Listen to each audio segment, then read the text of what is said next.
has been reviewed by both our team at the Boston Cannabis Board, our team at Inspectional Services, and the CCC. So what that means is this applicant has the legal due process right to go through the process. Just like any other applicant in any other location, the proximity to schools is something that will be considered by the board when we're evaluating the appropriateness of the location. But legally, this applicant has every right to go through the process, and there is no statutory prohibition based on their proximity to the school. So I just wanted to make that clear, that has been, and the applicant has been very patient while this was vetted at both the city level and the state level, because these regulations only recently changed. So this applicant is absolutely permitted to go through the process and come to a hearing after the community process before the Boston Cannabis Board. And again, the board will take many things into consideration when evaluating any application, including the specific location and its proximity to other businesses, schools, and things of that nature. And I just want to emphasize to Ms. Dillon's point, this is the first of the conversation moving forward. The Boston Cannabis Board accepts public comment not only up until the public hearing, but after the public hearing, up until the Tuesday before the voting meeting. So and I want to assure you, we read all comments, we listen to all the spoken testimony, we review the written testimony, and no additional weight is given to spoken testimony than it is written testimony.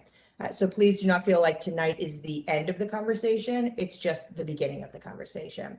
So I really appreciate Ms. Dillon for giving me the opportunity to explain why we are here and where we're going with this application. And after the presentation, I can answer any questions about that buffer zone as well. So thank you very much.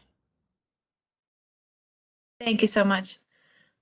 So with that, Brenna, if you want to start sharing your screen, and Brian, if you want to start presenting, and please remember to keep it in a timely manner, because there are people that will have questions at the end. Thank you. Absolutely. It should be maybe like 15 minutes or so. I'll get started once the screen is shared.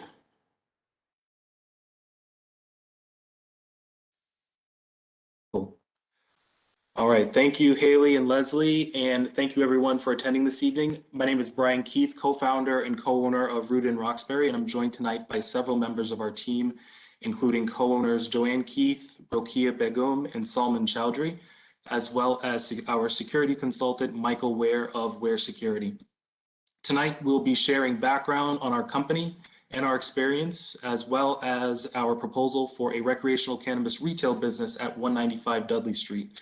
We'll get through this presentation as quickly as possible while still providing you with thorough information in detail, and we will leave plenty of time at the end of this presentation for question and answer. I'm a big believer that the easiest way to get an understanding of what a company stands for is by reading their mission statement, so here is ours. To build a community-conscious cannabis business that engages, serves, and benefits members of our communities through financial success and social responsibility. This is who we are. This is what we stand for. This statement is a guidepost for everything we do.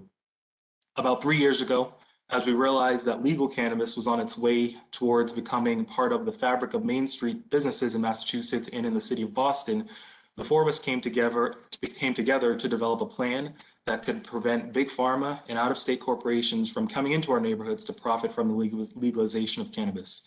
After many discussions with members of our community, one thing emerged as the biggest concern.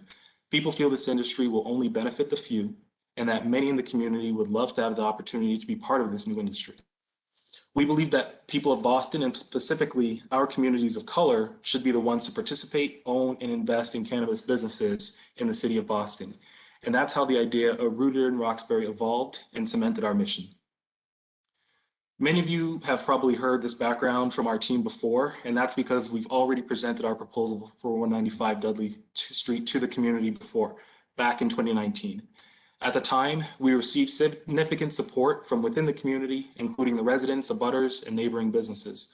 Ultimately, and despite widespread support, we withdrew our proposal because the location fell within the 500-foot school buffer zone, and we did not feel confident in the prospects of receiving a variance from the city.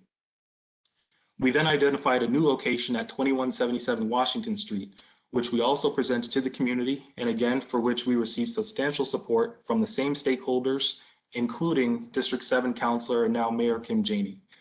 In November of 2020, our proposal was approved by the Boston Cannabis Board, and we successfully negotiated a host community agreement with the City of Boston. Our next step in the process was to go before the Zoning Board of Appeals and then the state's Cannabis Control Commission. Unfortunately, ahead of our ZBA hearing, we were notified by our landlord that we had been significantly outbid for a lease on our space, and it was an offer he couldn't turn down. We had to abandon our plans at 2177 Washington Street. Prior to receiving this news, however, there had been a change, as Leslie mentioned, to the buffer zone requirements as it relates to siting near a school. The new law takes into account impassable barriers when calculating the distance between a dispensary and a school, and therefore 195 Dudley Street no longer falls within the buffer zone and does not require a variance. And so we have returned tonight with essentially the same proposal we brought to the community in 2019, with a clear pathway to approval and a lot of knowledge gained by our team in the process. We wanted to be sure to address this at the beginning of our presentation, as we know many of you have heard from us before. Here's a look at our location. The map on the left shows the previous mapping of the buffer zones, and you can see that 195 falls right at the edge of the previous buffer zone of the Day and Evening Academy. However, there is an impassable barrier within this 500-foot circle. The shortest publicly accessible pedestrian travel path is greater than 500 feet, which no longer puts us within the buffer zone, as you can see from the image on the right.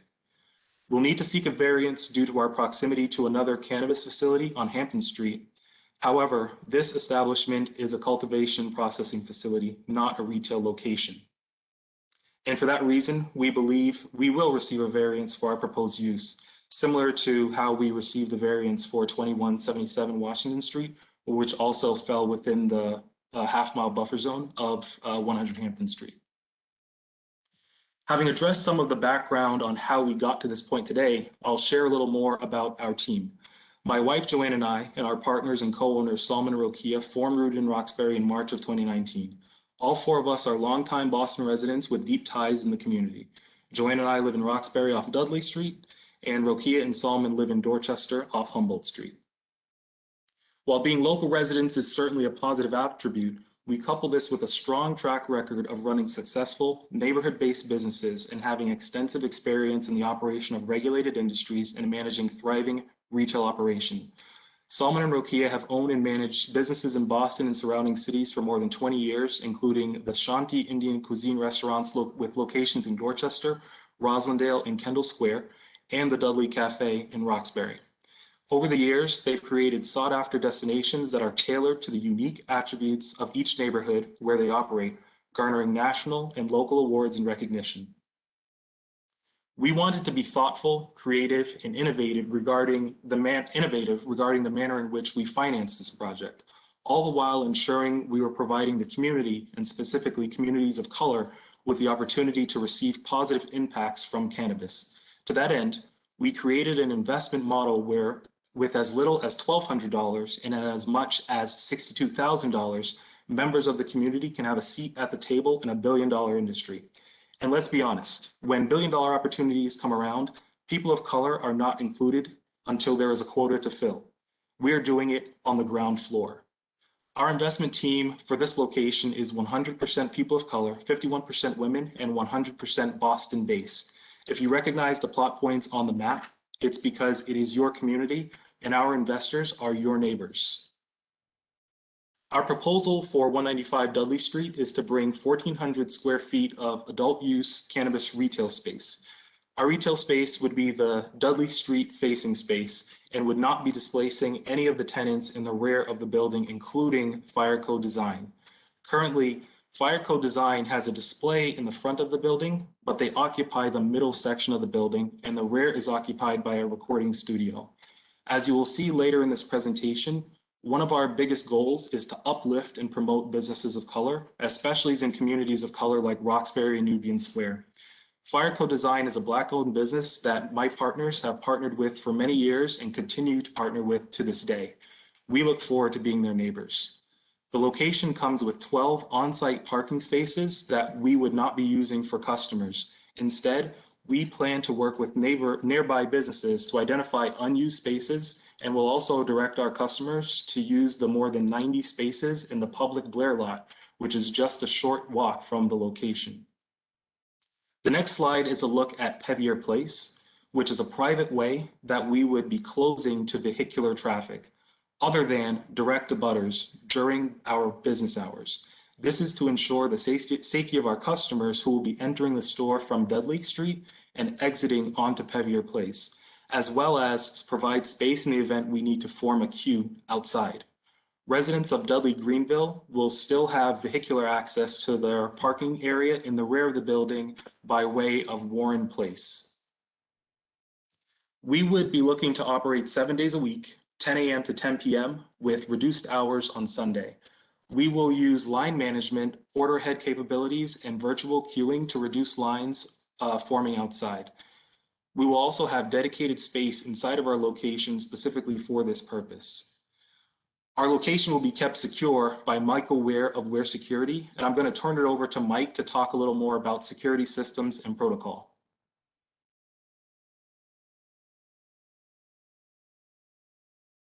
And Mike, you might be muted right now.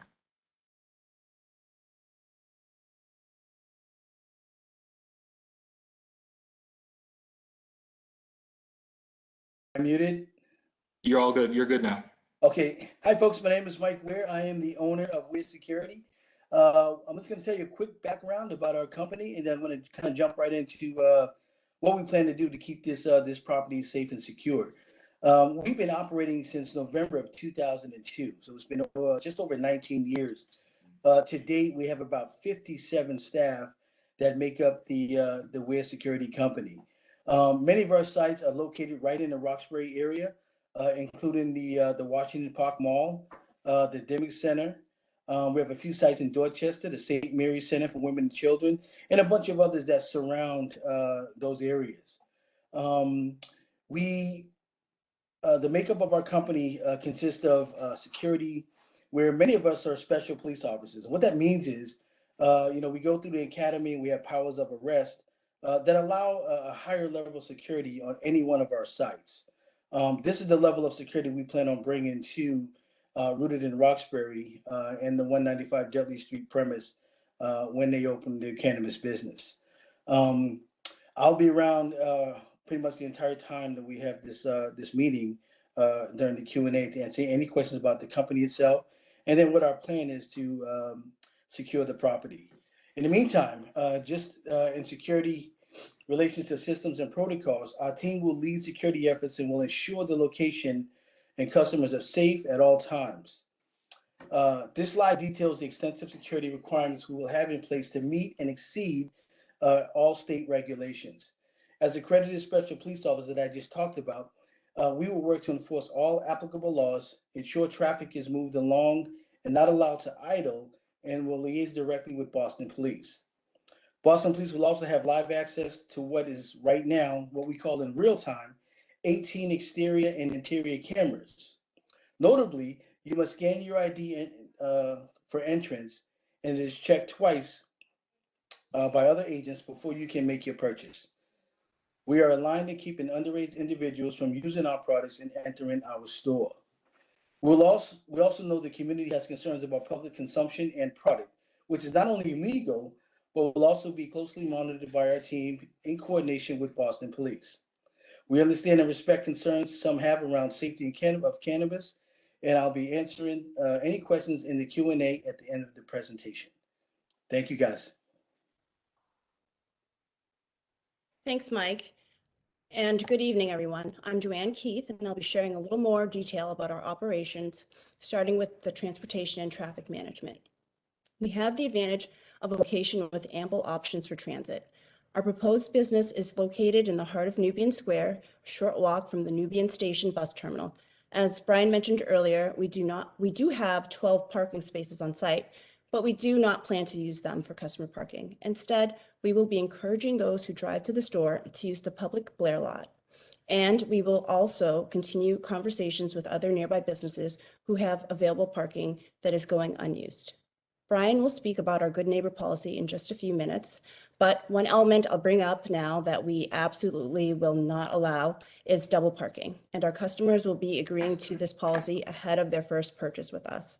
If a customer does double park, our security team, powered by Mike Ware, will be immediately aware of it, and that person will not be served.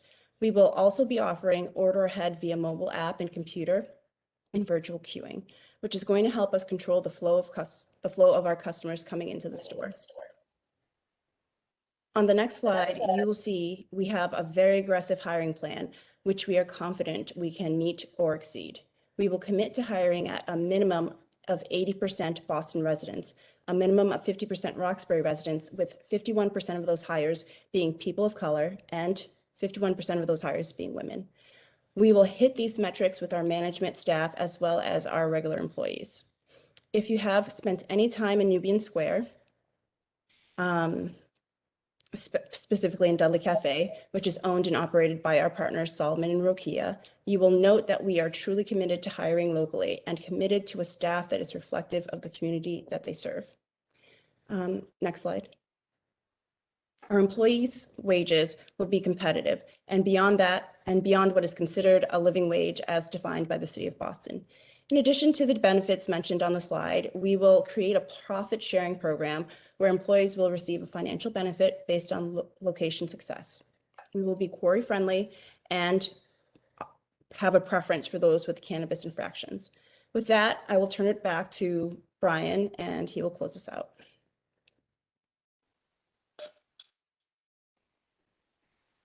We believe that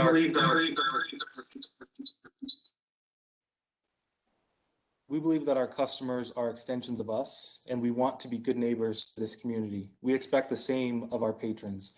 As Joanne alluded, we will institute a good neighbor pledge, which first-time customers will be required to sign. Violations of this policy will see those customers banned from future purchases. Being a good neighbor also means being committed to the community in which we will cite. We are committed, and as a show of this commitment, we will create a community advisory board made up of local cannabis supporters as well as cannabis critics, ensuring that we are always holding ourselves to the highest standards. This board will also oversee a community benefits fund and will have autonomy to direct those funds to local worthy causes. Our most exciting program is what we plan to do to support local businesses in Nubian Square. I take no pride in saying that Nubian Square is one of the worst performing Main Street districts in Boston. To help change this, we will create a coupon program which will incentivize our customers to visit the local businesses in the square and spend money with them. Simply put, if you shop with Rooted in Roxbury and then shop in a participating Nubian Square business, you will receive a discount on your day's purchase with that business. The discount will be covered by Rooted in Roxbury. We anticipate this program will generate approximately $400,000 in new revenues for Nubian Square businesses. In summary of all discussed today, you will see we anticipate $400,000 in tax revenue, which is separate from the $400,000 we discussed for the Nubian Square coupon program, 25 plus local jobs, and an unmistakable intentionality of keeping revenues, jobs, and wealth creation within Boston's communities of color. With that, we look forward to taking your questions. Thank you so much for your time. Thank you. And Jason, the new Roxbury liaison, is just going to read. I have to say this because, you know, it's what I do. If you were moved by anything you heard this evening, please visit www.rootedinroxbury.com/support in order to sign a letter of support for either our Nubian Square location or our Newberry Street location, or you can sign a letter of support for both. But we welcome your support as we move through this process. Thank you. All right, no worries. Jason, you can go up. Sounds good. So I'm just going to reiterate the ground rules that Haley said at the beginning. So I just want to make clear that no decisions are being made tonight, and at no time will it be acceptable to be disrespectful. Jason, I don't think we can hear you. Oh no, sorry, this is me. I'm muted. Sorry, go ahead. My apologies. No problem. No problem. So I'll just repeat. I want to make it clear that no decisions are being made tonight, and at no time will it be acceptable to be disrespectful to anyone during the meeting. Everyone is entitled to their own opinion. There is no right or wrong opinion. We are here tonight to try to collect as many comments and questions for this proposal. I am not here to facilitate debates amongst neighbors. I ask that all questions be directed toward the applicant and myself. The applicant will answer all questions related to their proposal to the best of their ability, and I will answer all questions specific to the city's process. If I'm unable or the applicants are unable to answer a question tonight, we will follow up with you after the meeting to get that information to you.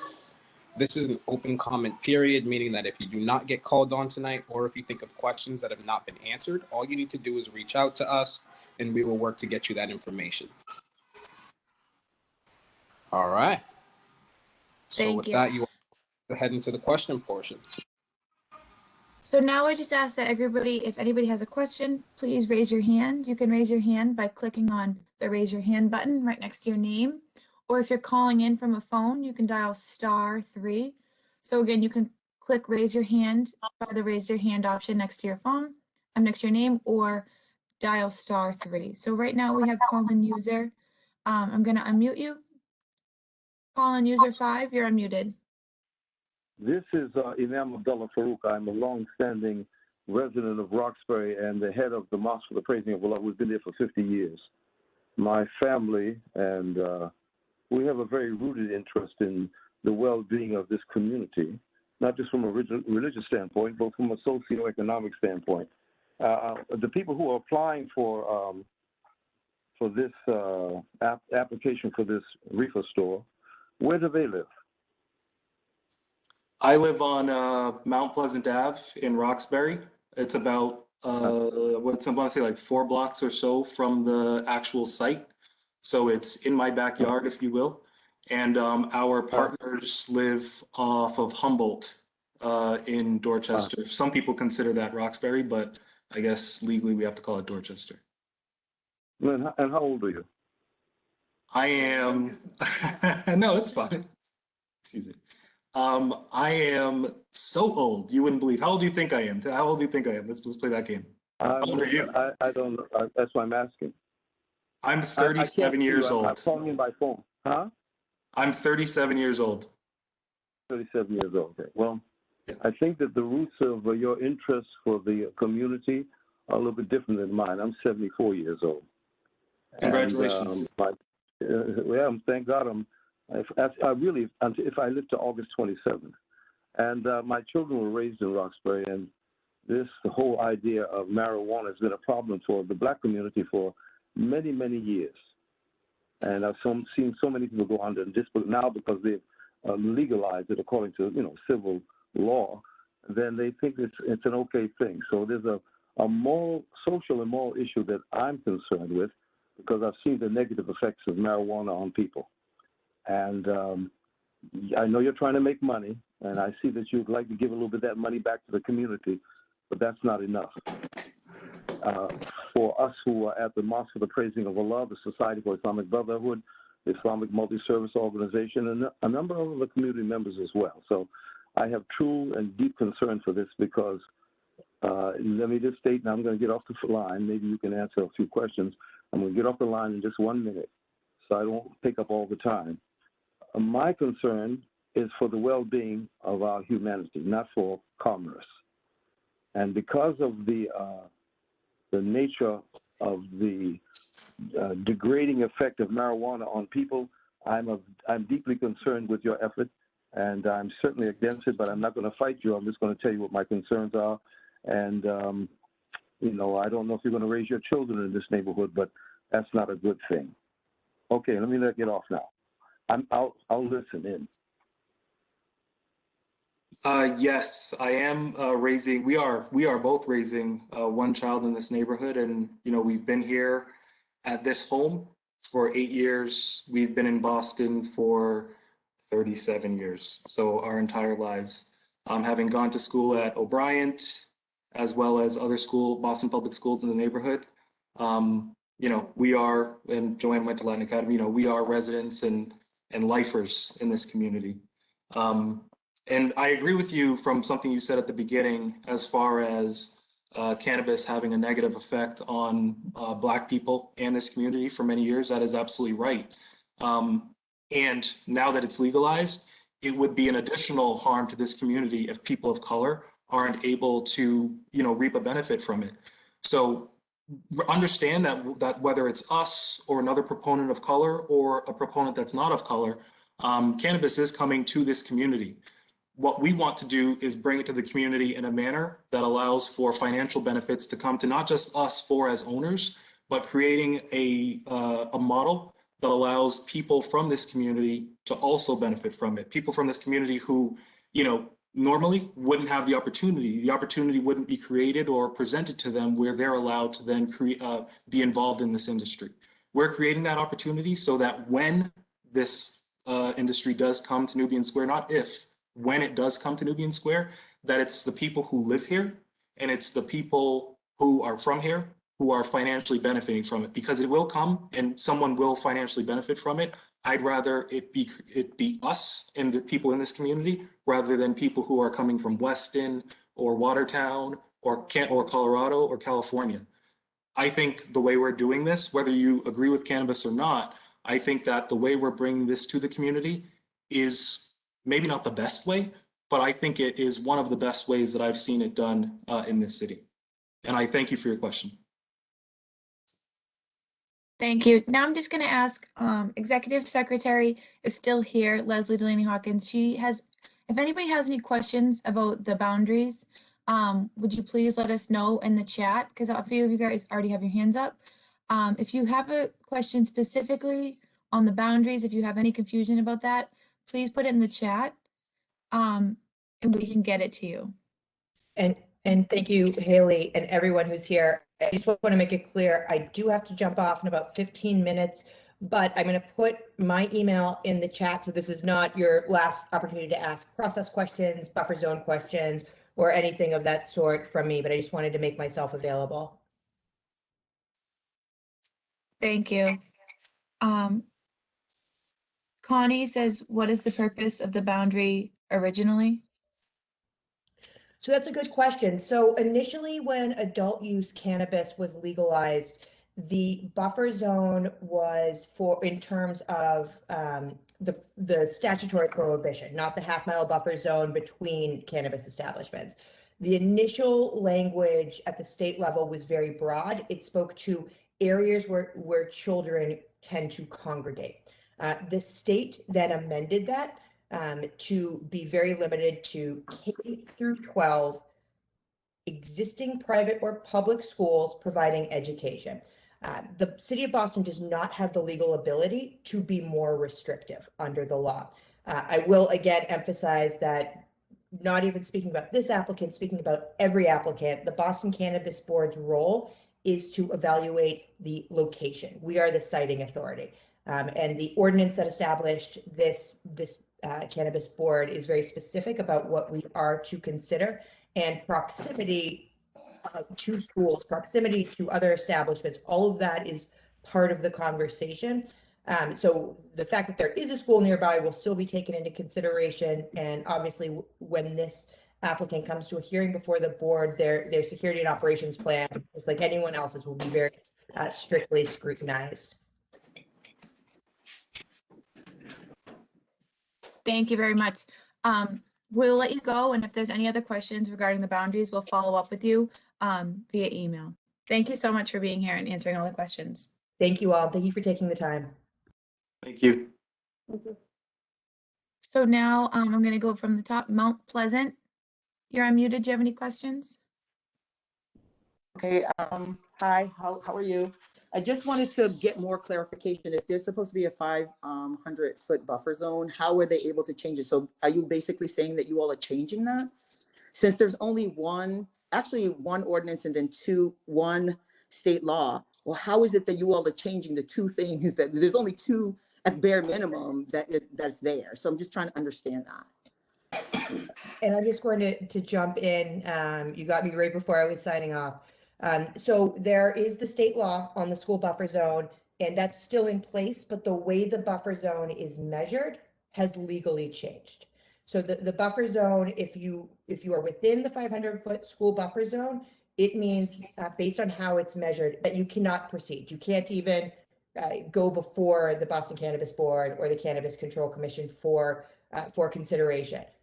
The language has been legally changed at the state level, that it is now measured in a different way. And the way that it is now measured, this specific location is not within a school buffer zone.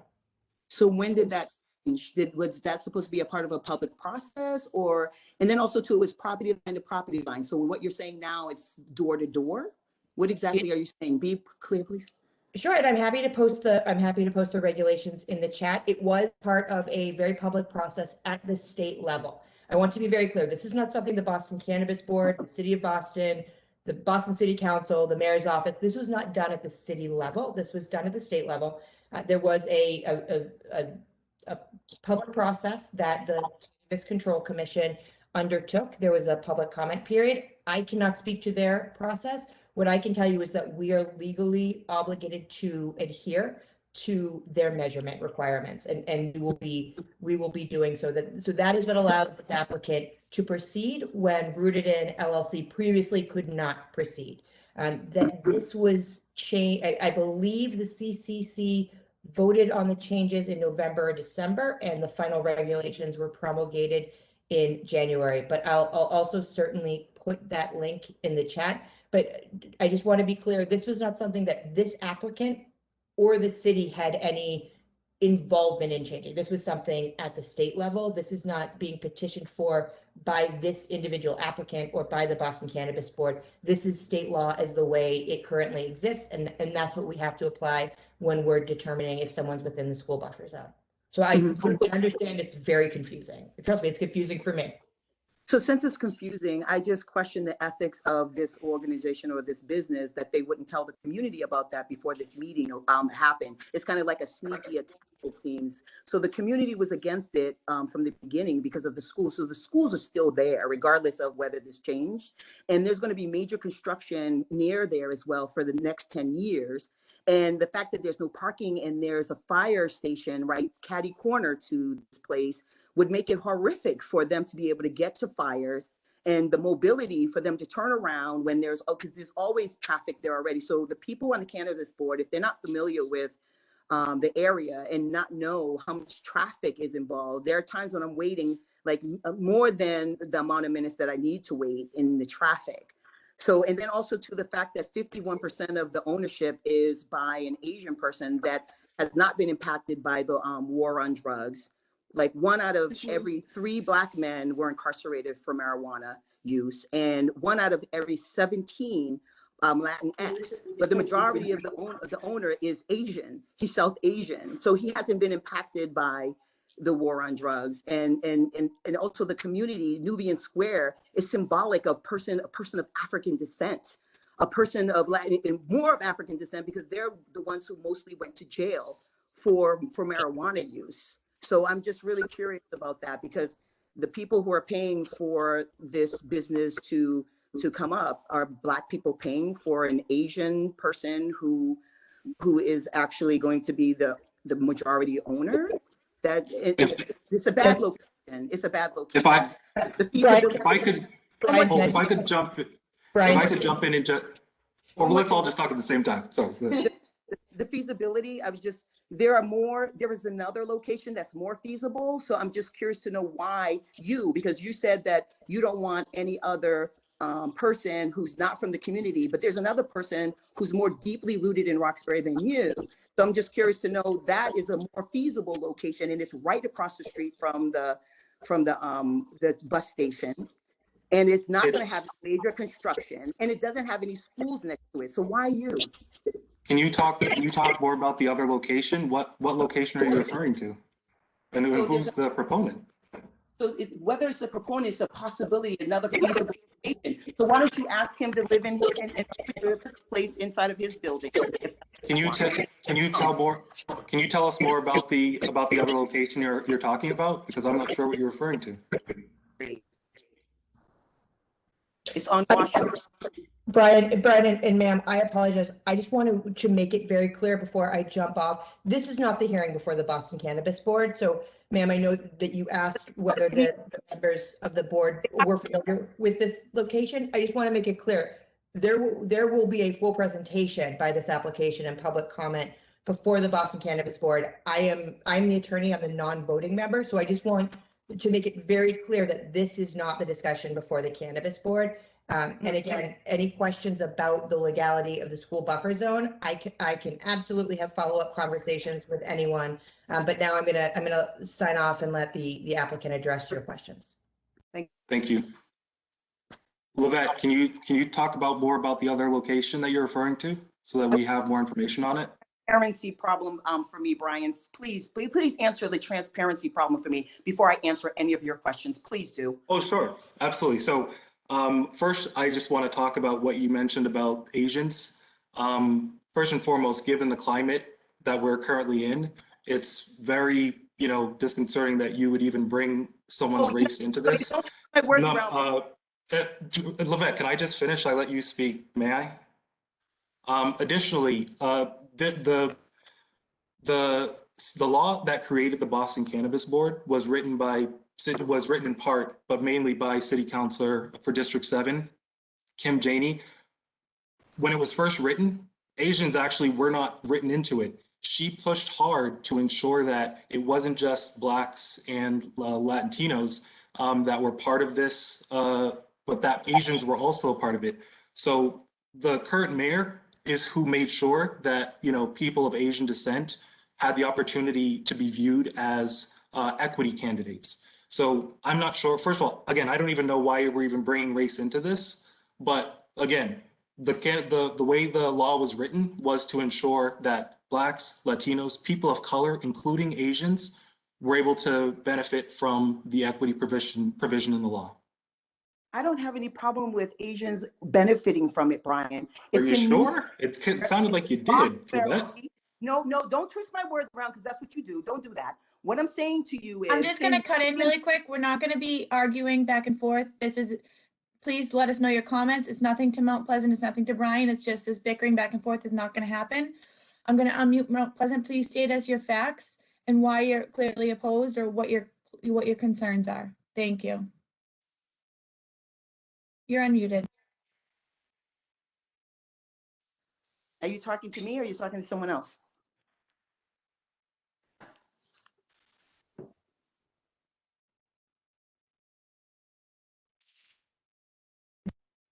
Do you have any questions?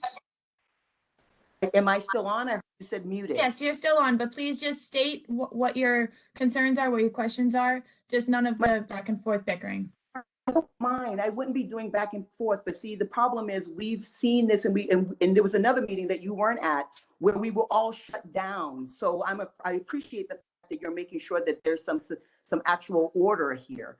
Because the other one, I was being threatened because I was asking some legitimate questions. Somebody threatened to beat me up at the last meeting that they had, and they did not control people. Okay, so I'm just really concerned. I'm not making any stance right now. I'm making a concern about the lack of transparency and the manner in which information is not provided when Brian clearly knows who to contact. So I'm really concerned about the underhandedness of a number of different practices. That's my huge concern. So I'll answer the question that you have about contact. The city has created. Brian, we're gonna move on to the next person because it's not really. She just stated what she was concerned about. And then if you please, I don't know your full name, Mount Pleasant. If you please follow up with an email to Jason. If you guys want to have further conversations, you can do that. But this is just right now, just for people to state their concerns, state their questions. Not a problem. Thank you very much. I will just say that the city did create a process that requires us to flyer and send certified letters within a 300-foot radius. The city provided that list, and we provided the city with receipts from the United States Postal Service showing that we did as they requested.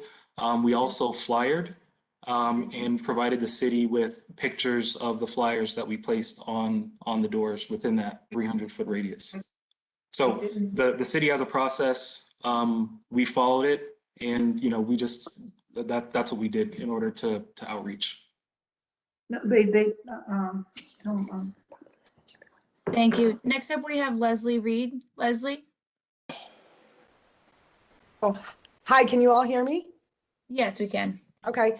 I was wondering if the team could specifically describe their plans to manage any queue along Dudley Street, and also whether their proposed use will have any impact on the adjacent Pavir Place.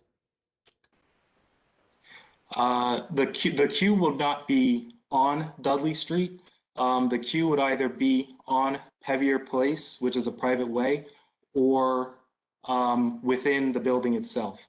We have space inside of the building for about depending on COVID or non-COVID, between 10 and 15 people to use as a line. And then the actual retail space has space for about 20 to 25 people, excuse me, not including employees. As far as Pevier Place itself, as mentioned in the presentation, our plan currently is to close Pevier Place to vehicular traffic during our hours of operation. So closure wouldn't involve, putting up solid Jersey barriers on both sides or anything like that. Closure would just mean that, cones or something like a rope line would go up. That way cars would visually see that there's no access to this private way. As far as Dudley Greenville, residents of Dudley Greenville would still be able to access the rear of the building, whether it's Madison Park employees or residents of the building. Actually, Brent, if you could pull up that slide where we kind of put it out there, that might be helpful to just visually show what I'm referring to. But you'll be able to access from Warren Place, so Warren Street, taking a right or a left onto Warren Place, gives you access to the rear of Dudley Greenville. Let's see. So next slide. Oh yeah, you really can't. Oh yeah, you can see it. So if you see that orange bar, that's just an orange bar that we placed on the picture. So right at that fire hydrant and, coming towards where the camera took the picture, that's where we would plan to have any kind of overflow line or any kind of customer access. The customers would exit through the double door on the right of the screen. Vehicles that go into the rear of Dudley Greenville would enter from Warren Place, which is beyond that orange bar, and they'd be able to take a right into that parking lot, or they'd be able to take a left out of that parking lot and then go down Warren Place, which brings you out to Warren Street.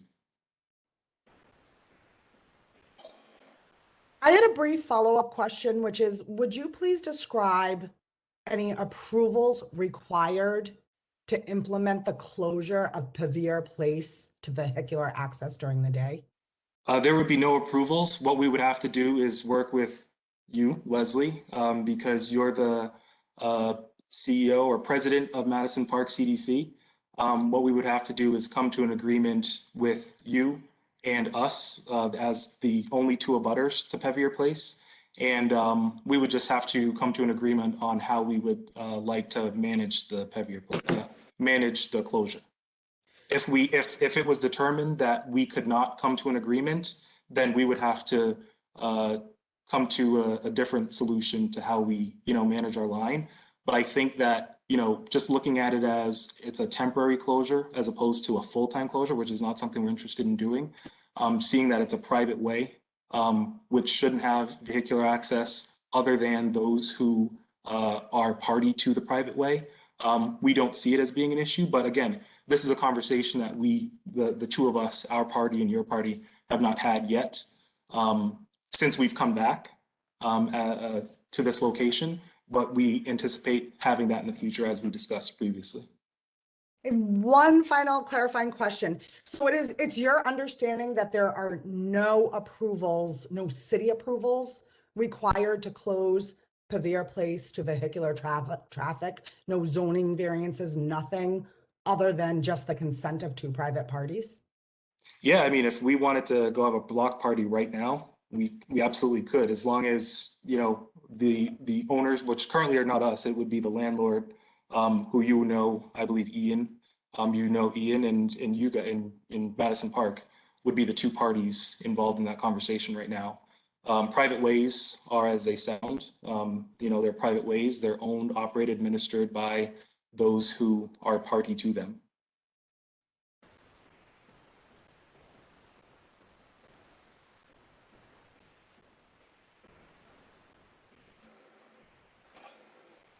Thank you, Leslie. Next up, we have Marilyn. Marilyn Chase, you're muted.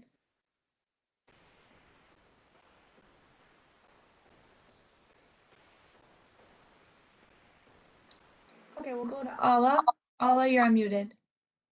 I have a statement and a question for Brian. Can you hear me, Brian? Can you hear me? Yes, I can hear you.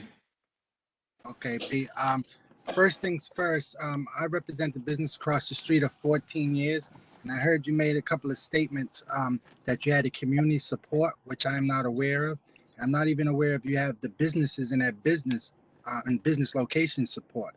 But my question to you is, other than the moral issue of being by a school and three schools in the church, and your business affecting young teenage children from school, how are you going to control the problem of traffic of the drug addicts in the area who will be kind of like watching or cohabitating around your business when we already have a serious heroin problem that the police can't control? And you're telling me that your security officers is going to be able to control this issue? Just to clarify before I answer it, or I let Mike answer it, are you referring to the drug issue of like drug dealer retribution, or are you talking about people who are suffering from addiction? Yes, we have a serious heroin problem on the street and in Dudley Station right now. Currently, we're in the highest crime zone in the city of Boston. So your business will definitely be causing attention, and there will be issues of drug addicts and people using drugs and harassing and or trying to purchase drugs, as well as school kids. What about the school kids trying to buy drugs or get people to buy drugs? I mean, buy marijuana from your place of business. Have you factored that into your mission statement? Yeah, I mean, well, that's illegal. So someone purchasing drugs as an adult legally and then giving those drugs to young people, that's illegal. That's against the law. If it's something that we can control, we would stop it by and not allow it by not serving that individual. We can't control that as a company that's not open. We can't control that today. That's happening right now with within the illicit market, where drug dealers currently selling illegal drugs are then giving those or selling those to young people. They're doing that willfully. That's not something that we would do, and it's not something that we would knowingly allow. Now, can we sell cannabis to legally to someone, and then they drive 10 miles down the street and then sell it to a young person? No, we can't. But what we plan on putting in place ourselves, in coordination with the state, you know, if they want to do something like this, they currently have seed to sale tracking. So if a young person does come into contact with a package, you know, from our store or from someone else's store, if a parent or a responsible adult takes that from them, brings it to any cannabis location, that package can be scanned, and you can tell who sold that item to that person. That person, what I want to do, and what we will do in our store, is put that individual on a no-sell list. What we then want to do is share that list with the state, who then puts that person on a no-sell list to all of the legal cannabis businesses in the state of Massachusetts. You know, that's what we can do, and that's what we can do to control who's getting our product, to ensure that only responsible people are using it. That being said, if someone wants to do that today, we can't control that. But we can control what we can control, and what we would do is not sell to people who are being irresponsible or using or taking illegal action. I'll let Mike also speak to the security aspect of your question, but I just wanted to, you know, answer that piece of it myself.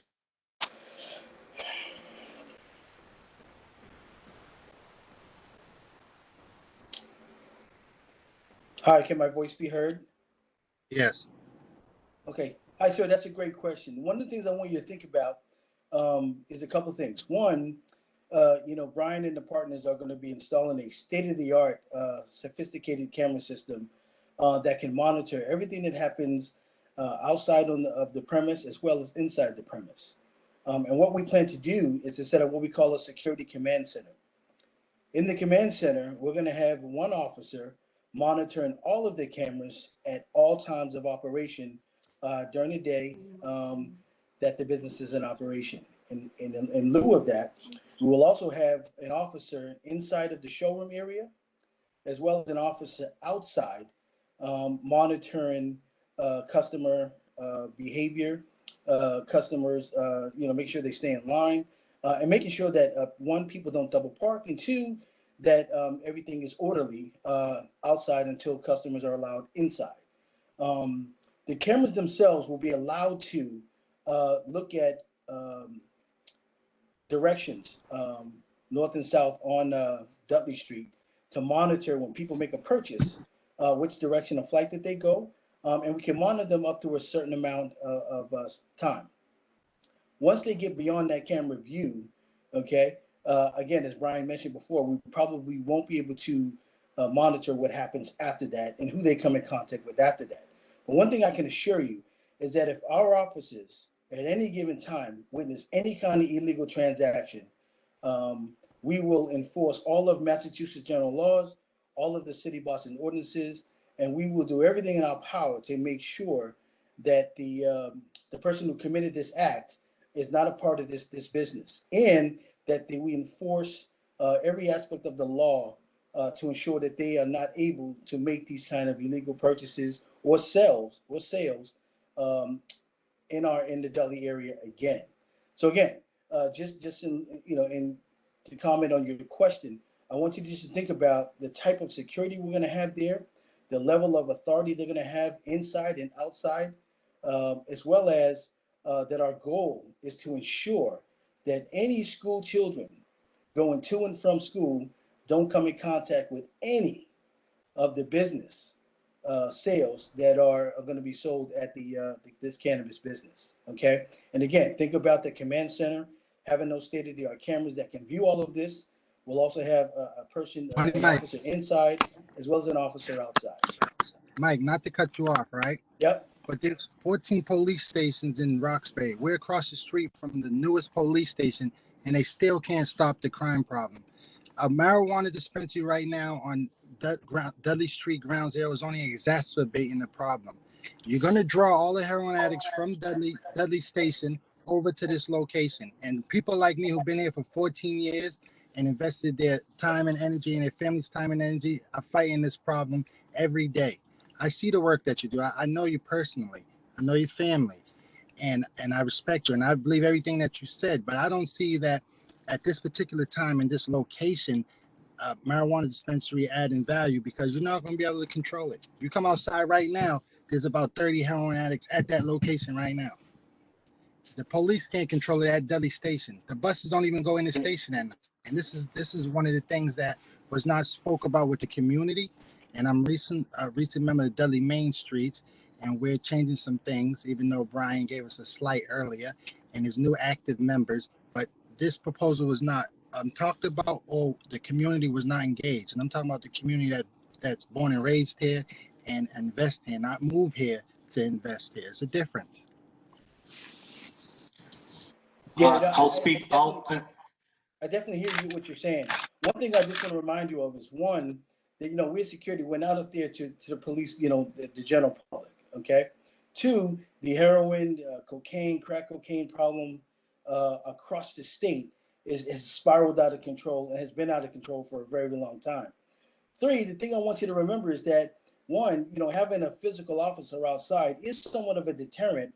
And again, we're out there to make sure that products from the store do not end up in the hands of young people, and that it's being used properly with all aspects of the city ordinances and Massachusetts general laws. So we'll be physically presently out there. Okay, that doesn't mean it's going to stop someone who has unlawful behavior. I don't think that's going to be the answer with us physically being outside. I do think, again, our goal is to make sure that our product and customers are safe and that the product is transported to its destination legally and that it's used properly. Can we combat and stop everything that's happening on Dudley Street by being out there physically? No, it's almost impossible. But the idea that we're going to be out there physically and have a presence out there is very different than Boston police who just kind of patrol and ride through where they're not physically in one place and having that presence. Sitting in a cruiser, in Dudley, the bus depot, it's one thing. But when you're physically outside and you can monitor what's happening, there's things that we can do as special police officers to make sure that we have an immediate response from Boston PD if something's happening outside that we can assist with. Do I think that Ware Security is going to be able to stop everything happening on Dudley Street and in Dudley Square? Absolutely not. We don't have enough manpower and eyes to be able to do that. But again, I want you just to think about, Ware Security being physically outside. Our radios have the capability to go right to Boston Police. So when assistance is needed, okay, we can call for it and get an immediate response. Okay, that's in my book. That's going to really help combat some of the issues that community folks may have and residents may have about ensuring that these, cannabis products do not end up in the hands of young people. If I could just jump in, I just want to make sure that everyone has a chance to ask more questions. I just want to add to what Mike is saying, that on top of his security presence being there, being a deterrent, one of the biggest issues that Nubian Square has, especially after 5 o'clock, is having people who are actually in the square.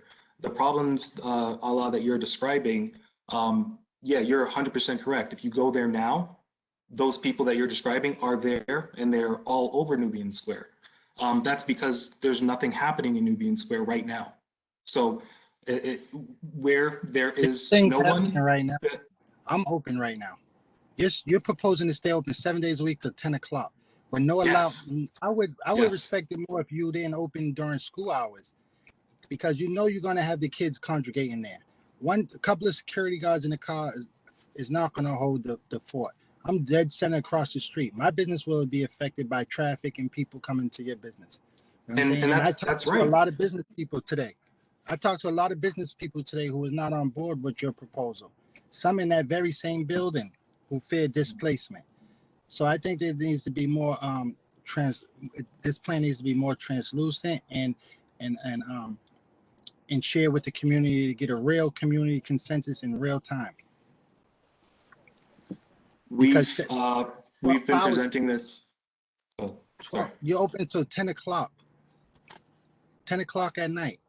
The Yes. buses don't even go in the Dudley station after about 8 o'clock. That's what MBTA and the Boston Police, and you have a security guard, and you're going to be selling. I'm not against marijuana. Let me say that first things first. Although I don't smoke marijuana, I'm not against it. But I'm just talking about the quality of life and the consideration for the other businesses. Paula, thank you so much. You've definitely made your point clear. We just have so many other people we have to get to. If you could please send your comments written in an email or to a letter to Jason. His address is in the chat. I heard you. Thank you. Thank you very much. Next up, we have Connie. Connie, you're unmuted. Thank you. Thank you. Can you hear me? Yes, I can. Great. I have two areas I have questions on. Where can we find the traffic study that would verify what's happening in that area? We're in the process of working with the city to have a traffic study done. Okay. And you mentioned the Blair lot as being an alternative for parking, and I don't know if you realize that the Blair lot's going to be no longer parking. So just kind of not clear if you knew that or not. Yeah, I do.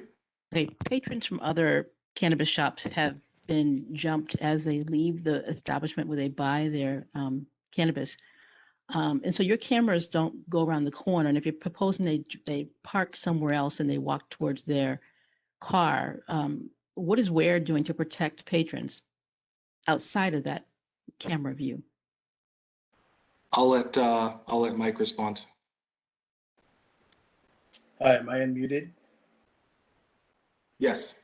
Okay, so again, the cameras we're going to put in are state-of-the-art, high-def digital cameras that can see, 500 feet going in either direction. And then in some cases, there are cameras that can see even further. I don't know how to answer your question directly, because if someone's a mile out of view, it's almost impossible to see what their interactions are and who they're coming in contact with. We're going to do everything in our power within camera view, within sight view, to make sure, one, customers are safe. Two, that again, cannabis products do not end up in the hands of young people that are underage to even possess or purchase cannabis products.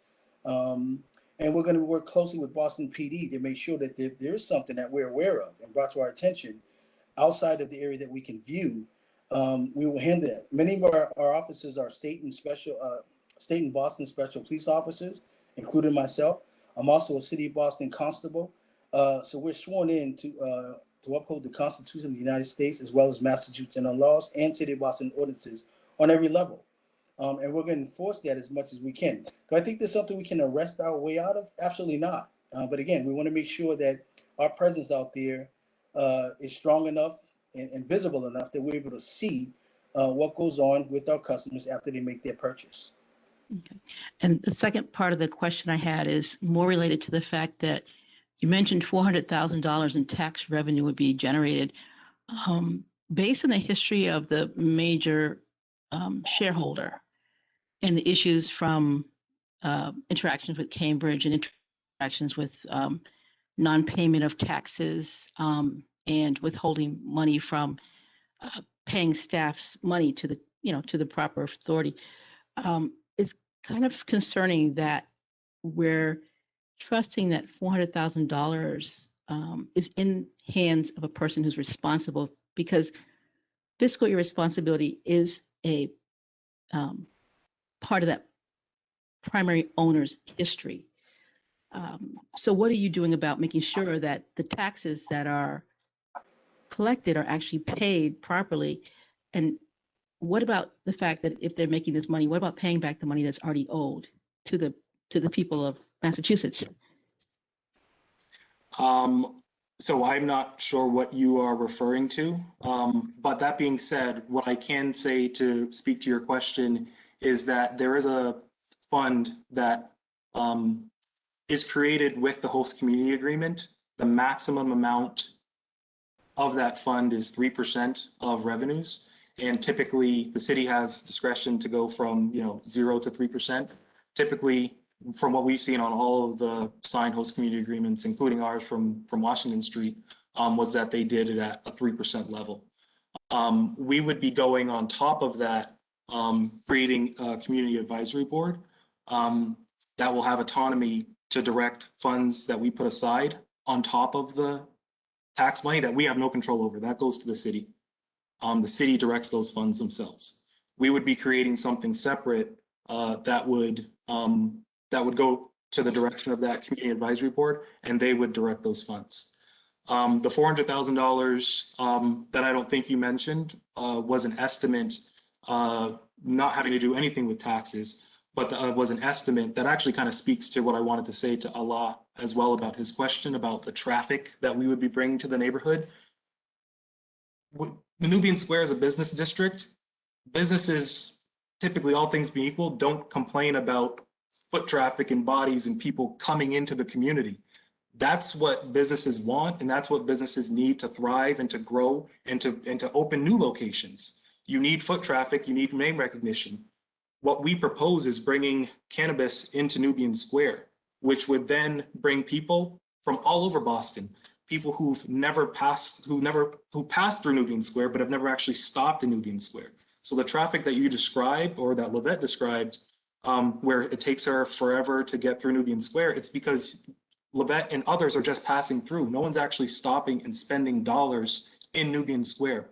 So what we would be doing is incentivizing our customers to not just come and spend money with us.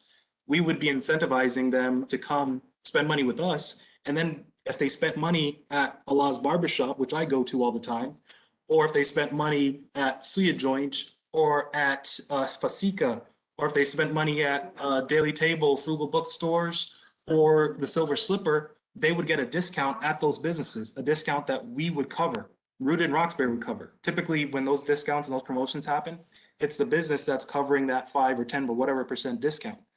And it's a cost to that business.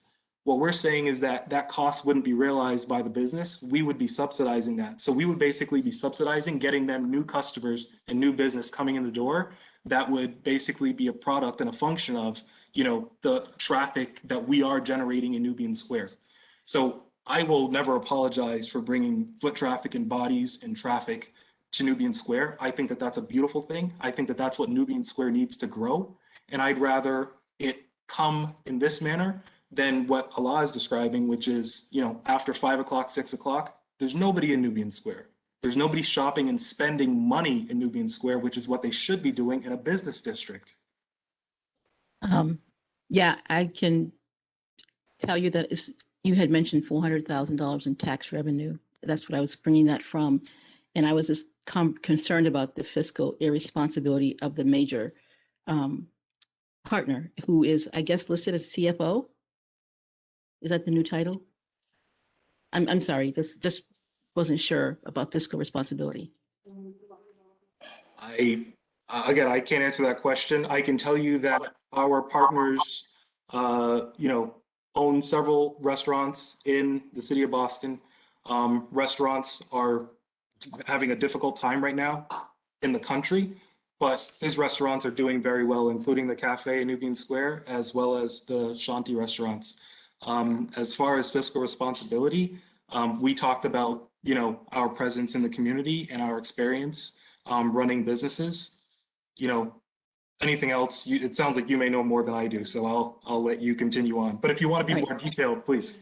No, thank you. Thank you. I'm done. Thank you. Thank you.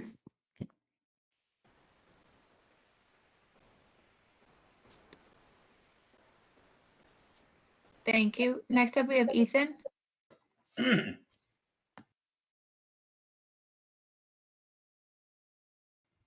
Ethan, you're unmuted. Okay. All right. Can you hear me? Yes. Great. So I was born in Boston over 40 years ago. I won't date myself too much, but I continue to live in Boston. For over 2 years, I lived across the street from the Boston Day and Evening Academy. So I know the area, the location very well personally. I continue to be part of that community. I work at I'm part of the Boston Day and Evening Community Garden, and involved with lots of arts projects in Nubian Square. So I also keep abreast of cannabis startups and entrepreneurs, and I will say to the board and people that are listening that it's really rare to find a diverse local team in cannabis in Massachusetts, and it's even more rare to find one that is 100% funded by the community. So this is actually a pretty extraordinary proposal. I truly believe that this will be an asset to the renaissance taking place in Nubian Square, which I think will be artistic and cultural and economic. And having lived in this neighborhood, I am sympathetic and fully aware of the real problem with vagrancy and addiction. But it is my hope, and sounds like it's the hope of the team here, that the increased foot traffic and the increased security will potentially be in assistance to those people and to the other businesses in Dudley, in Nubian Square, who I consider friends, whether that's Final Touch or Mr. G or the Silver Slipper.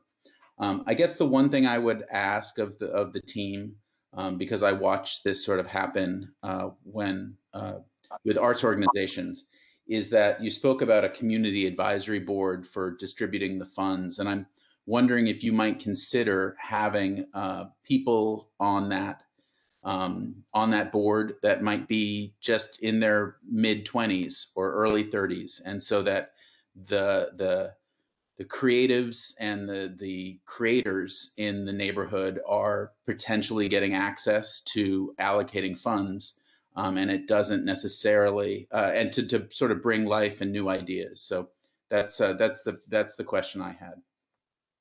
Yeah, I think that Roxbury is a multi-generational neighborhood, and we would be doing ourselves a disservice if we didn't include everyone.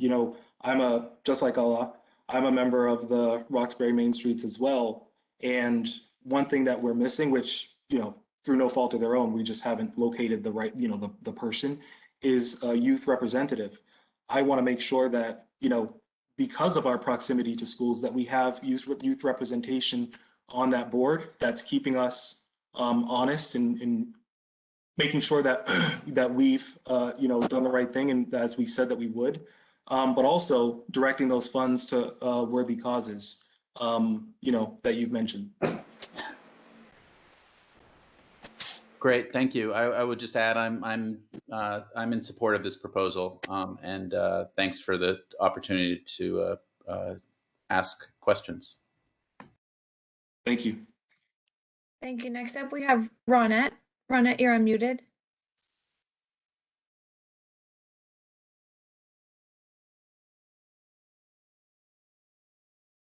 Okay, we'll go to call-in user 4.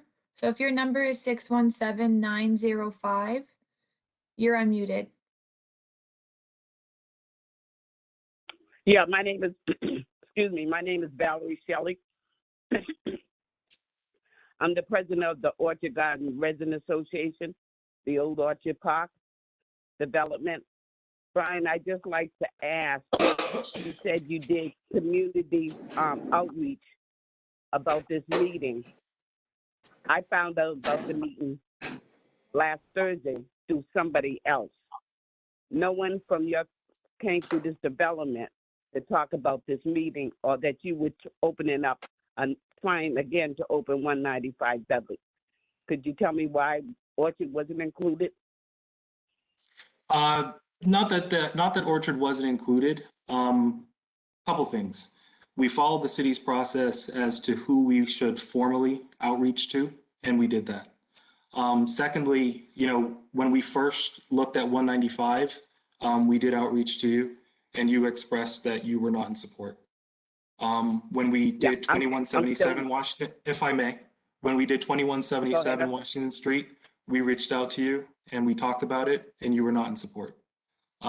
Nothing has changed on this proposal from when it was initially at 195 to 2177 to now, back at 195. So I just didn't think that you would have changed your mind on whether or not you would be supporting this project. Essentially, there's no changes. So for us to reach out to you again to ask you for support seemed like it wouldn't be an effective use of your time. Okay, I'm just saying, okay, let me just say, the reason I'm not in support is my concern about the school kids and the traffic on Dudley Street, which will affect our community where we live, which is Orchard. I haven't seen any changes on how that will affect, and we had asked for you to close during the time school kids travel to and from school, and that did not change, and that's why I was against it, and I'm still against it. Well, just to offer a correction, when we first proposed 195 Dudley, we did speak with you, and one of your requests was that we close for an hour during school dismissal. We agreed to that. No, if I may, we agreed to that. We agreed to that through 2177. In this iteration, we have removed that. We will not be closing for an hour during school dismissal. That being said, it's something that we're willing to talk to anyone about. This proposal is not set in stone. We're here and we're available because we're willing and open to make adjustments to our proposal based on community feedback. But if the community is, and I take that, I use community too broadly. there are a handful of people who purport to represent the entire community. If those individuals aren't willing to, to work with us, then, we're not unwilling to work with you. We just want a true commitment that when we work with you, that, that we're working together. But, again, for that small minority of individuals who do not support this, we're always willing to listen. We're willing to work with you, but it has to be a two-way street. I agree. And if you remember, I also asked you to contact the schools to see what time they open and close. And it wasn't a 1 hour thing. It was when the kids go to school and when they leave, if you remember. Yeah, and that's why we changed our opening time to 10 a.m. We did contact the schools. I actually have a list of all of the schools and all of the individuals that we contacted, including the dates that we reached out and what feedback we received from them or did not receive from them. So I have that list of individuals. With regards to the schools, we did change our. Oh no, it's not a list that I made public. It's a list that we kept ourselves. That being said, the school, we adjusted our opening time to 10 a.m. to conform to the request that you made. We were planning on closing for an hour. I think it was either 1 to 2 or 2 to 3. I don't remember exactly what time, but it was an hour in the middle of the day. And then we would open up and close at 10 p.m. That was our original plan. Currently, our plan is to open from 10 a.m. and close at 10 p.m. with no closures in between.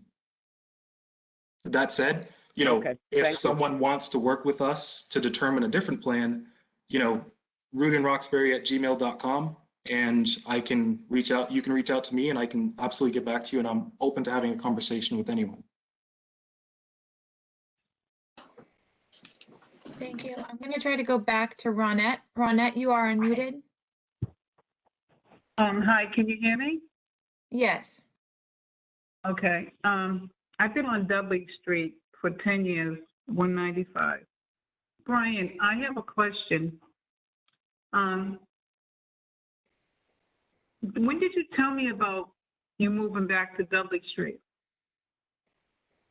And with the roads being blocked, is that going to affect my business? Because I have people coming in. I do retail. I sell life safety. And you're talking about blocking a private way that would definitely affect my business. You said at the beginning of this call, hey, it's not going to affect my business. This is affecting my business. When you all told me in October that you were not going to need the place, I expanded my operations. I remodeled and made a conference room and all these things. And I paid the full amount of rent. But now I find out on March 8th through a notice on a wall that Roots is moving back to 195. Now I've been on the Dudley Main Streets, now the Roxbury Main Streets. We met in January, we met in December, we met in February, and neither you or Solomon gave me the respect to tell me that you're gonna move back there. I respect the fact that Roots or a cannabis store is coming to Dudley, but you, Solomon, and my landlord could not even tell me, say, hey, Renette, they're coming back. So when you talk about helping small businesses, how is that helping me? This is detrimental to me. It's going to affect my growth, and I think it's really selfish of you all to just do this and not respect a small woman business. And I've been on this street for 10 years, and we see 200 to 300 kids when school is open in there. Check with the police department, and I said this to Solomon. See how many times the police go right in front of the building, how many kids are fighting, all this negativity activity there, and just see how it is.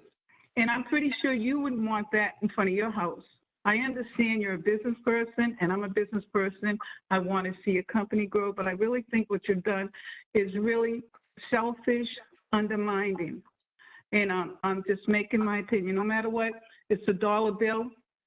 I'm going to have to move, but it really affects me. Ronette. And you got one on Newbury Street, and, I don't understand. You all just should have been upfront with me. First, I will fall on my sword and admit that, we did not inform you directly that we were moving back. And, that's on us. We should have let you know 100%. And I apologize. I'll take responsibility. It is the responsibility of us four owners to have informed you, given the special circumstances and agreement that we had with the space that we initially wanted to occupy and are now going to occupy again. So my apologies. We should have informed you. That being said, I'm sorry. If I may, the challenge I have is I'm doing 4 fire sprinkler jobs for Solomon. I found out on March 8th. Now, March 5th and 6th, I talked directly to Solomon about putting water on. Nobody said, when did you find out that you was not going to move to Washington Street? Because I remember being at the board meeting, Roxbury board meeting, and you announced this big thing that you're moving there. So I need to know, how long did you know that you was going to want to move back to Dudley Street? How long? It's a couple months ago, 2 months ago, a week ago? When did you know? As I said, that was our mistake. We didn't inform you. No, I'm asking for a question, an answer. We didn't inform you, and that's on us. No, that's what I'm saying, because we're on the Dudley Main Street, we're on Roxbury Main Street. We meet every month, right? I'm working with Solomon every day. I'm communicating. When did you know that you was not going to move to Washington Street? What month was it? Was it December? We were approved by the Cannabis Board for Washington Street in November. I believe it was December or January when we realized that we would be moving back to Dudley Street. Okay, so December, January. So now you agree that you was in contact with me. You never took, did you tell, now we're in Dudley Main Street. You're supposed to be a person on the board. Solomon's supposed to be a person on the board. And why couldn't you all say that? Do you think that the Roxbury Main Street deserve to know that the cannabis is no longer going to Washington Street? Do you think that you're the ideal candidate to be on a board like that, to just leave that and not do that? I mean, I really feel like you all don't care about growth for development, about no small businesses, because what you've done to me. And you're just looking at the mighty dollar. But I'm willing to accept it. I'm trying my best to move. And then with the parking, blocking the parking spaces, for me to get, I have 6 trucks. I have customers that walk in. You're talking about 18 to 20 people to come out the side door. Do you think anything that you're doing is affecting my business? Okay, I mean, come on now. You can't buy a building somewhere and put this cannabis in Roxbury? So we would make special considerations for your customers so that they do have access to enter your premise when they need to at any time. So as far as when was you planning to sit down with me and talk about this? If I could answer one question, it would just allow me to, get my side or my point out. As I was saying, we would allow your customers full access to the building so that they can get in and out of your location. As far as trucks, we would locate additional space that is literally right next door to where you're currently parked, so that it does not affect it does not affect the distance that you're currently experiencing with where your trucks are currently parked. Will it be, about 50 feet more? Yes, but the space would be free and clear, for the exact number of trucks that you have now, with additional space to grow if you were to get more trucks. So you're going to tell me how my customers can come into the building, and I've been there for 10 years, right? Do you think I'm not telling you, no. No, I'm not telling you. You just said here. You said we're going to work on where your customers can come in the building. Do you own, I need to ask you a question. Do you own 195 Dudley Street?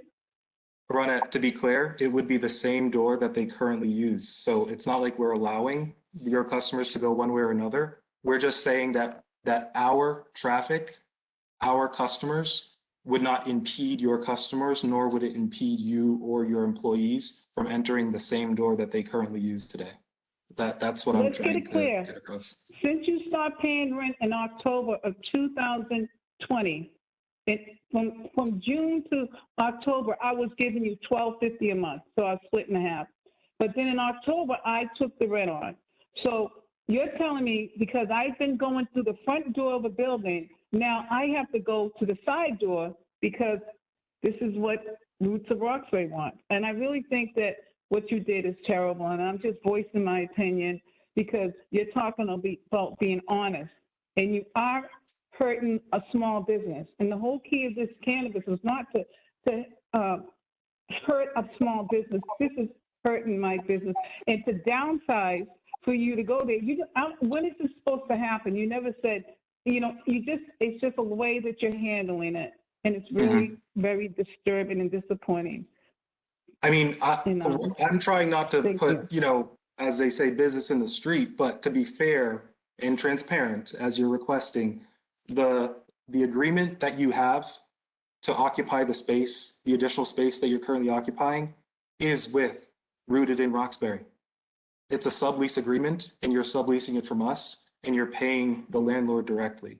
So to be fair, hold up. That is wrong. And everybody on this phone can hear it. Are you telling me that you telling me that I just put a granite counter, that you're telling me because you all did not get that space on Washington Street, that I've been subleasing, paying my rent to my landlord through you all because you all were coming back? Are you saying that? That's what I just heard you say that. Ronette, again, it's sir. No one's business on this call but you, I, and the landlord. But if you speak with the landlord, he'll tell you the same exact thing. I'm telling you right now my on apologies. record, everybody on this call, what he just said is a lie, okay? Excuse me, I'm sorry for calling. I don't want to call you a liar. I'm just saying what you're just saying. I apologize for saying that word.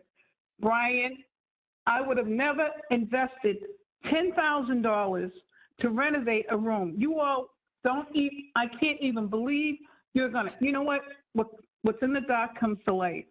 And I am so ashamed to hear you say them words that all this time I was subleasing it through you.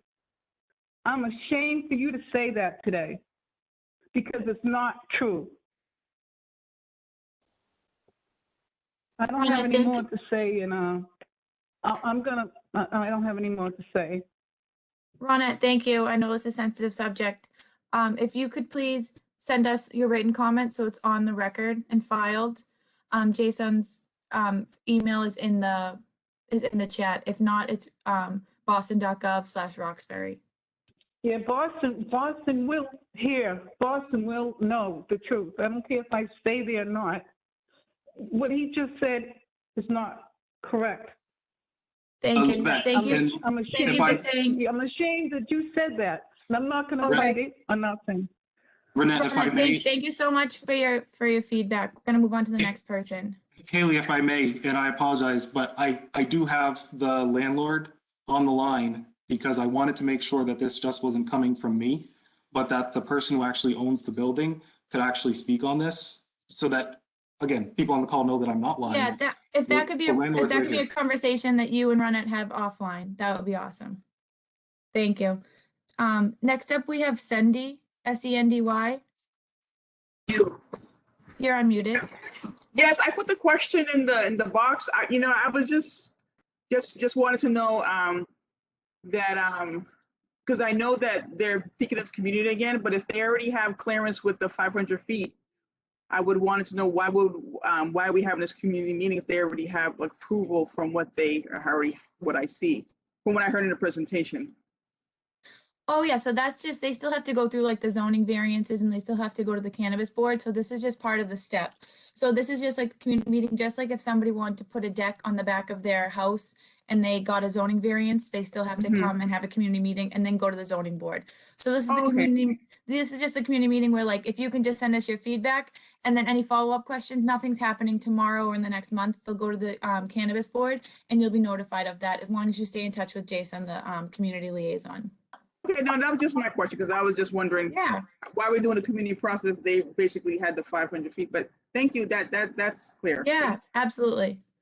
And Cindy, if there's Yes. any time that you would want us to meet with your neighborhood association, or Garrison Trotter or Path Forward or any of the other local neighborhood associations, we're here and available. I emailed them all yesterday. So again, please just let me know, respond to that email. Haley, you were on that email. So happy to meet with anyone who's willing to meet with us. Okay, thank you. Thank you. Thank you. Next up, we have Giuseppe. Giuseppe, you're unmuted. Good evening. I have just a few comments to share. My name is Giuseppe DiCaprio. I live on Greenville Street. I'm very close to this suggested location, and I've heard multiple times that Keith is claiming there is support from abutters and from the community around this place.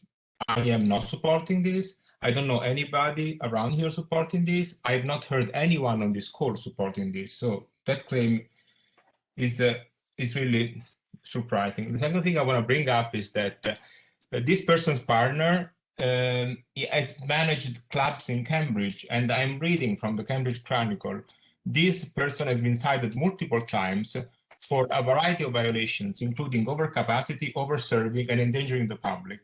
This is the person that is going to manage a cannabis dispensary in this neighborhood, and I don't think that's a good choice. Another comment I want to make is that Keith has repeatedly referred to the Blair lot as the site where the parking would happen. That site is not available. And the second thing I don't understand is how is security people are going to enforce the control over double parking. Are there going to be hundreds of them in the neighborhood checking all the cars parked of the customers? And one last thing I want to say, I frankly don't care about the answers because I don't trust the answers that are being given to this community. Everything looks so unclear, muddy, and not transparent. The other thing I want to bring up is that there is another site that was proposed in the square for a cannabis dispensary. I have seen Keith attending the meeting where such dispensary was proposed, and the fact that he's pretending not to know what we're talking about says a lot about him. That's all I have to say. Thank you. I'll answer your last question first. I was pretending to not know. I know exactly what Livette was referring to, but she was being very vague, and I wanted her to, again, like you're mentioning, be transparent with what she was saying, as opposed to being vague. With regards to the Cambridge clubs, you read from the Cambridge Chronicle. This information are public. Yep. Oh, absolutely. And I would welcome you to read the Boston or Cambridge or Lowell or any crime report for a club. What you read is very common for. No, it's not. These are management decisions. Over-serving, overcapacity. Giuseppe, please, please. I allowed you have said this thing. You have said this last time already. Over-serving is a decision of the management to break the law to make more money. It's not an accident. You understand the difference? You know the difference or not? You have to register. Pardon me? No, that's your opinion. No, that's information. It's a public information. Yes. Like over-serving is a decision of the management to break the law to make more money. It's not an incident. Overcapacity of a club is a decision of the management to break the law to make more money. What I would suggest is that you recognize that what we're proposing is more similar to the retail establishments that are. This is the track record of your partner. Giuseppe, I can also just not answer the question if you won't let me answer, if that's okay, or however you want to do this. May I answer? Thank you. I would suggest that you compare what we're proposing to open in Nubian Square to similar projects that my partner currently has. Retail establishments that serve customers during regular business hours, such as the Dudley Cafe. That is managed, I hope you would agree, in a manner that is very consistent with how the community would like to see businesses in Nubian Square managed and run. Additionally, I would point to you the Shanti restaurants, also in Cambridge, and in Dorchester and in Roslindale. Similar to the Dudley Cafe, those businesses are run and in a similar manner, and they're more in line with what we're proposing in Nubian Square. And they are not nightclubs. They're not after-hour establishments. So you're saying the character of your partner changes depending on what he manages? That's what you're saying. The character of your partner changes depending on what he's managing. That's what you're suggesting. No, I'm saying that what you're referring to is a different type of business. And if you look at nightclubs in major cities, what you'll see are similar reports from the local police departments. Because once you mix alcohol and young people and loud music, over-serving is not due to customers. Over-serving is a decision of the management. Overcapacity is a decision of the management. It's not a customer decision. You understand the difference or not? Thank you, Giuseppe. Giuseppe, if you have any further questions or comments, please send them to Jason in writing. I will make Thank sure. you very much. So we're going to go next to the call-in user 8. So if your number is 617-756, you're unmuted. Hello? Hi.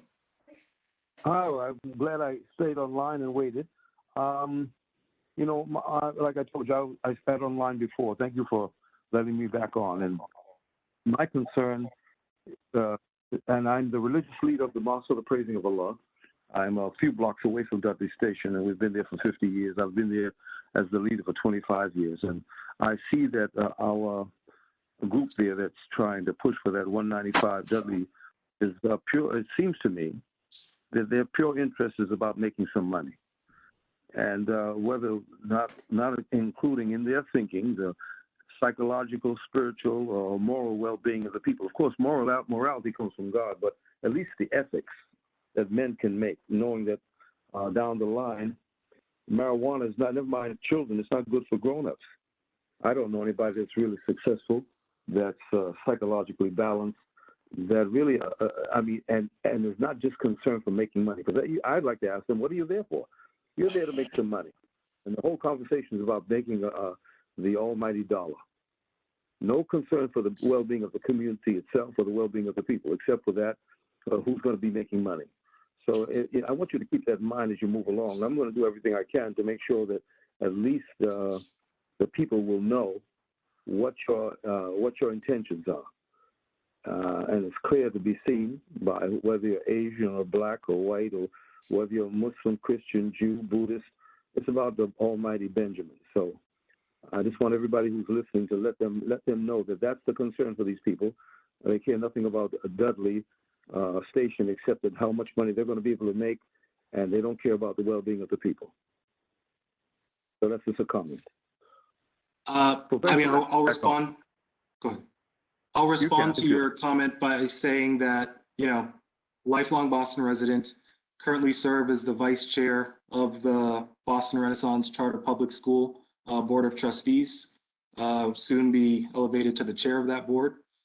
So as far as education, young people, and concern for this community, I do care. And that's not something that I do just because. I do it because I want to serve and support this community. I also serve on the board of the, if I may, of the credentials. Could I? Oh no, go ahead. Sorry. I don't care about your credentials. I mean, that's good. I could be on this board, that board. I'm talking. If I may just finish and then get to answering that piece of your question, and then I'll let you speak further, if I may. Also serving on the Unitarian Universalist Urban Ministry. It's the white church on the hill, to ensure that they connect more with the community in Roxbury. Also on Roxbury Main Streets, which is a board that's main role is to ensure the economic vitality of Nubian Square. yes, the goal of this project, the goal of this project is to be financially successful. The easiest path to putting this together, and it's the path that most people take, is doing it as a sole person or a few people who ram it through with a lot of funds, whether it's their own funds or funds from out of state. We chose not to do that because we wanted to ensure that the economic success that came from this project was distributed to people of color from this community.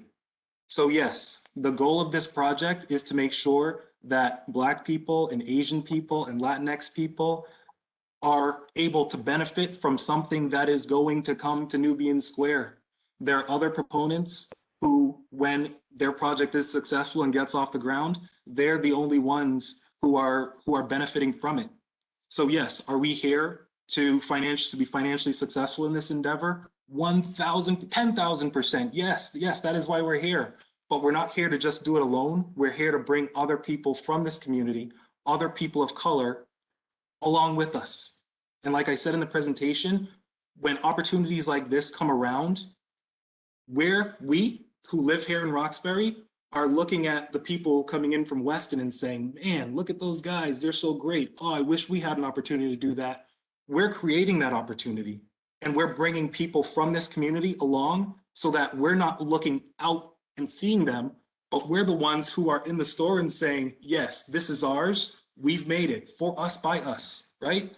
That's what we're trying to do, to create something that has harmed this community for so many years, and now building, now that it's legal, allowing it to benefit people in this community. Yes, financially, yes, that's why we're here. Well, it might be legal, but it's still immoral. It's still unethical, and still causes negative effects to the people of the community. And so is alcohol. And so is alcohol. There's two liquor stores, or maybe even there's 3 liquor stores in Nubian Square. So are strip clubs. There's a strip club that's right in Nubian Square that you should be out in front of every single day, saying that how immoral and how wrong this is. Like, why don't we talk about that? Thank you. I'm just gonna jump in. Colin, user 8, thank you so much for your input. Please send your feedback to Jason. It is 8:20 and the meeting does end at 8:30, so I do want to get through everybody. We have 2 more people. I think it's Phaedra. Sorry if I pronounced it wrong. You're unmuted. No, you pronounced it right. Perfect. And thank you for allowing me to speak. Brian, you know I really don't agree with it. If I would agree with it if it wasn't where you're putting it. Because one, the drive-by shootings, I'm fighting in this community for the killings to stop. I go there every week and there's more candles out there. Somebody just got shot on Mount Pleasant not long ago. That traffic is going to make people sitting ducks.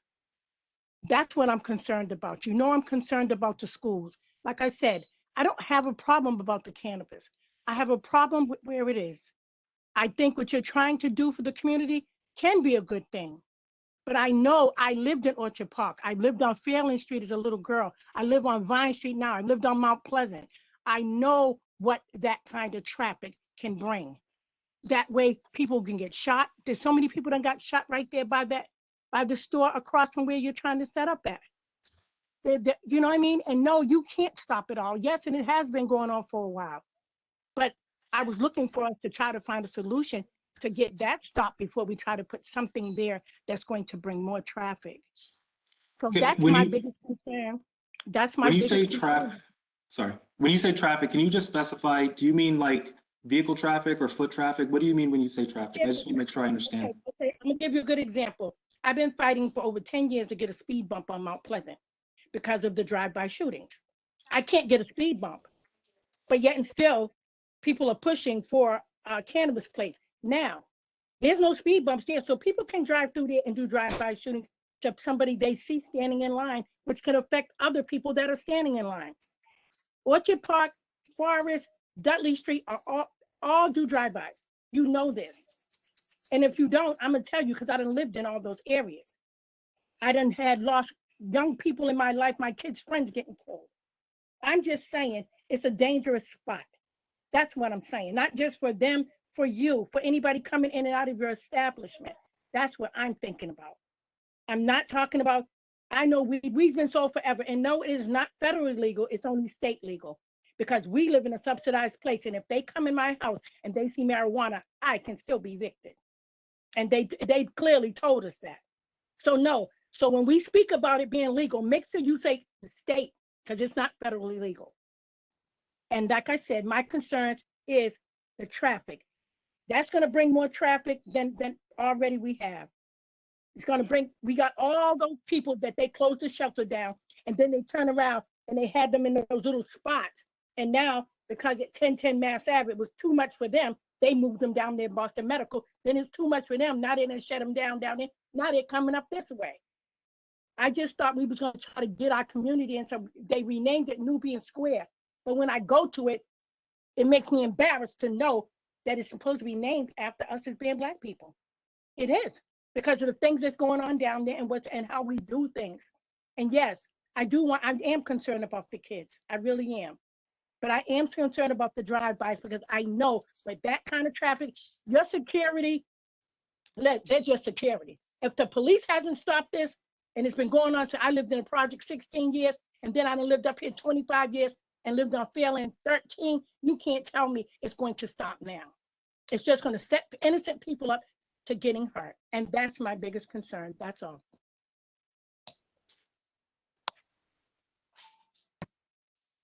Thank you, Phaedra. Thank you, Phaedra. And if you could please put that in writing to Jason and in an email, that would be awesome. And I'm sorry for your losses. That's very sad. Lastly, Phaedra, if I could just respond and just say that, everything you said is very accurate, and it's, a lot of it is very unfortunate.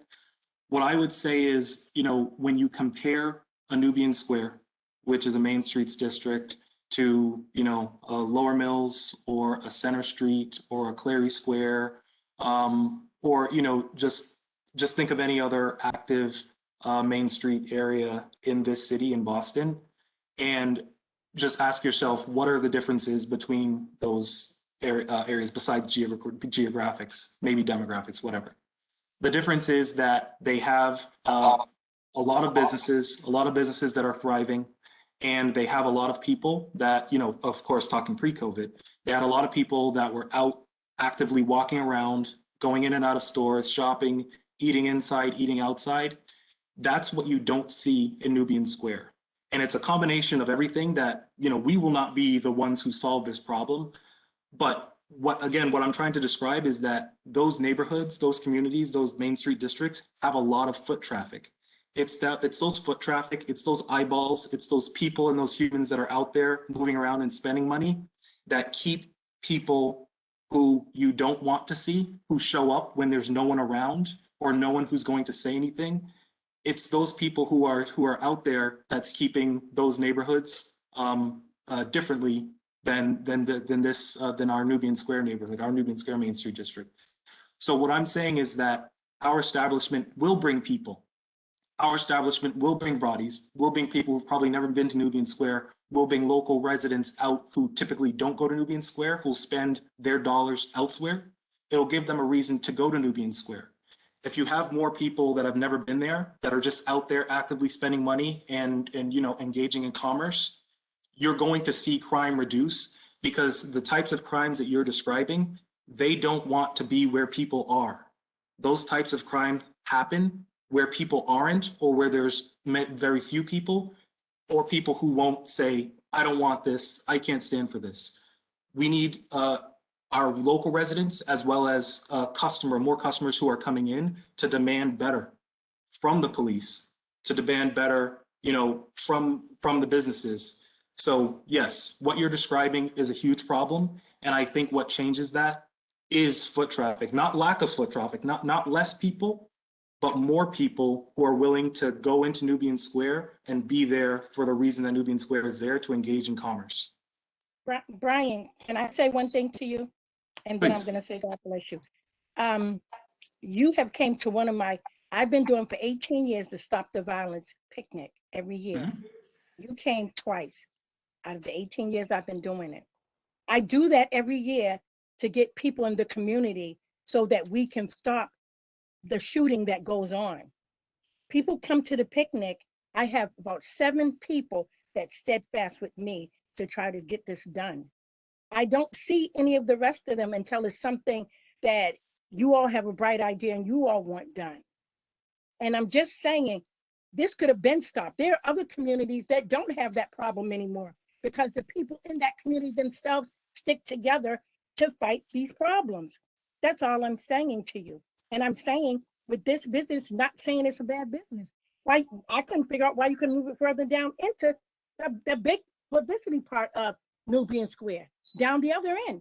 But the principal issue is it's right here near people's homes, where our homes are, where the shooting goes on already. That's my issue. That's all. Thank you. Thank you, Ms. Phaedra. I appreciate you. All right. Thank you very much. Again, lastly, we have Robert George. You're unmuted. Thank you very much, Madam Chairperson. I'm the Executive Director with Roxbury Main Streets, and while the goal was not to speak here this evening since the organization name was mentioned on several occasions, I think I need to clarify. While I'm not here to speak on behalf of this specific proposal, I'm here to state that yes, Roxbury Main Street Board of Directors did vote to endorse the business of cannabis in Nubian Square for a number of reasons. The main goal of Roxbury Main Street is to ensure we have the economic viability of the business in Nubian Square. History has shown here in the Commonwealth of Massachusetts that since cannabis has been made legal in all of the communities that they are open, they saw a significant increase in foot traffic. Not speaking to this proposal, but the square in general. We are struggling in Nubian Square for the survival of the business that exists there. We see this as one of the other catalysts that in the long run can attract significant foot traffic. And how does business district flourish? With significant foot traffic. Not there just for the cannabis, but to participate in all the other things that are there. So if we can attract a new audience or reinvigorate the community neighborhood to be in Nubian Square, this is the reason why we voted to endorse cannabis in the square, because we do believe that the entire business district will benefit from the influx of new foot traffic, just like we have a brand new anchor store in this district to attract a new traffic and new individuals to help increase the revenues for all of the business within the district. So I just want to make it clear, I'm not here speaking on behalf of this proposal, but the general concept of cannabis in the square was voted on because of economic viability and legality. Thank you so much. Thank you, and I'll say that to piggyback on what Robert said, the Roxbury Square Main Streets did not support us. It supported cannabis, but that said, it supported cannabis for all of the reasons, for all the economic reasons that I described here tonight, is because of the foot traffic that we believe we would generate. Our numbers, as far as foot traffic, are based on Dudley Cafe numbers pre-pandemic. Pre-pandemic, they were seeing 300 customers a day. They were spending maybe $5 and $5 on a cup of coffee and some muffins or whatever. We anticipate that our customers will spend between $50 to $80 in every transaction. We're then incentivizing our customers not just to come to shop with us and then go back to where they live, whether it be in Roxbury or elsewhere. We're then incentivizing them to take advantage of what, if you live in Roxbury, exists in Nubian Square.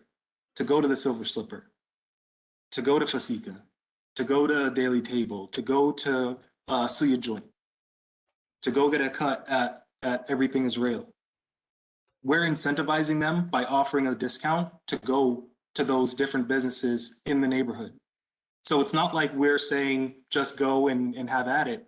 We're saying we're giving our customers a financial incentive to visit Nubian Square businesses so that what we're getting, again, is not just for us as the owners, and it's even not just for the investors, people who've put up their money to invest in our business, but it's also to support the local businesses in Nubian Square that we all know, if you pay any attention to this area, we all know that they're struggling, and they were struggling before the pandemic. So our goal is to be supportive of people of color, to be supportive of businesses of color, and to be supportive of Nubian Square. Thank you. And with that, it is past 8:30. If you have further questions, if you didn't get to speak tonight, if you have questions you think about tomorrow, please follow up with us. This is not the end of the discussion.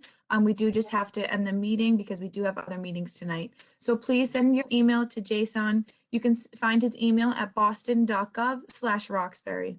And with that, I And want to Haley- thank everybody for coming out. Haley, will the Q&A be saved? No, it won't. Oh, Brian, we're all set.